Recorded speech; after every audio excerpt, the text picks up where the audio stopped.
on continue cette série de vidéos. Et donc, tu enchaînes avec le commentaire euh, que faut-il de plus au platisme comme preuve? Je n'ai jamais eu de réponse à cette question. Et du coup, mine de rien, je réfléchis. Ta phrase, elle me fait réfléchir, même philosophiquement. Moi, je sais pas, je sais pas si on peut le prouver. Je peux pas, je sais pas si on peut réellement le prouver en fait. Euh, je vais expliquer mon propos. Je sais pas si on peut réellement le prouver dans la mesure où, à l'œil nu, on peut pas le voir. La courbure de la Terre, etc. Si la Terre est plate, on peut pas le voir non plus. Parce qu'en fait, il y a l'atmosphère qui fait qu'on peut pas voir assez loin. Déjà, déjà, il y a les montagnes. Euh, voilà, où qu'on soit, il y a un horizon qui est soit au sommet des collines, ou soit, en tout cas, voilà, et que la Terre elle soit ronde ou plate, on peut pas le savoir, quoi. On pourrait se dire, moi je me suis dit quand je réfléchis à ça, euh, on peut se dire qu'en montant au sommet de la plus haute montagne, donc l'Everest, et avec une bonne lunette, si la Terre est plate, on devrait pouvoir voir partout. Mais sauf que euh, l'atmosphère ne permet pas de voir ce qui se passe dans l'atmosphère, avec l'air, les nuages, etc.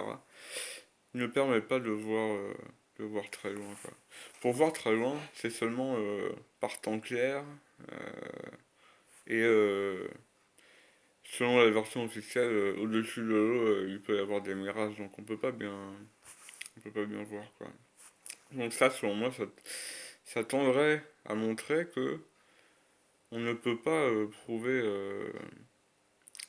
on ne peut pas prouver à quelqu'un comme ça, en restant sur Terre, que la Terre est sphérique. Soit il faut l'emmener dans une fusée et lui faire monter dans la fusée.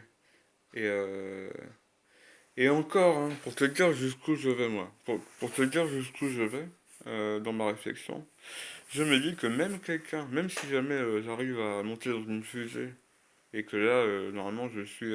Ou autre chose, hein. Alors non, peut-être pas autre chose, enfin bon.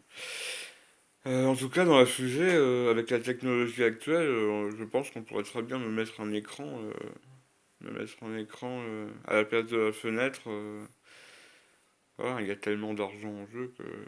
Enfin, je sais pas, j'extrapole, mais on pourrait très bien me mettre un écran virtuel qui me montrerait l'image qu'on veut bien me montrer.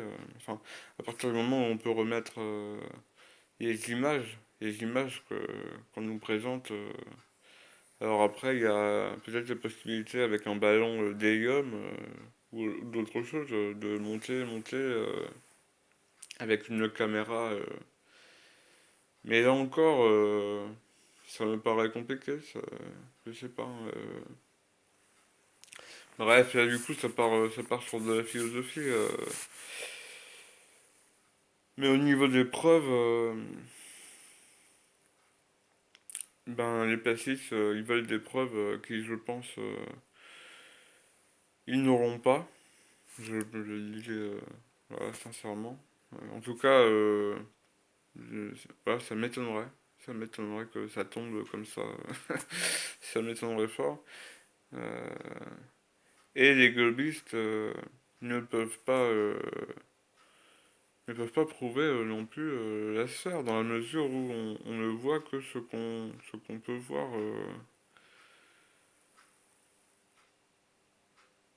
Je veux dire, tout peut être mirage, hein. Même, admettons, je sais pas moi, admettons, on peut, avec un ballon, un gros ballon d'hélium, on peut monter dedans, monter, et finir par voir la courbure de la Terre, à l'œil nu. Est-ce qu'on peut pas se dire, est-ce qu'on peut pas se dire que ça peut être un mirage? Que ça peut être un mirage, que même la courbure peut être un mirage. Bon, je ne sais pas. Bon, bref, c'est juste pour donner des ouvertures de réflexion, quoi, pour ne pas.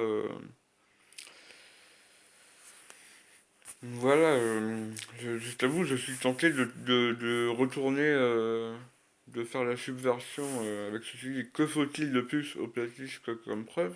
Je n'ai jamais eu de réponse à la question.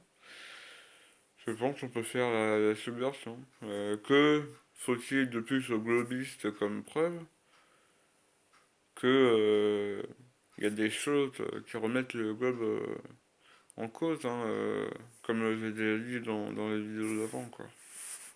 Enfin bon,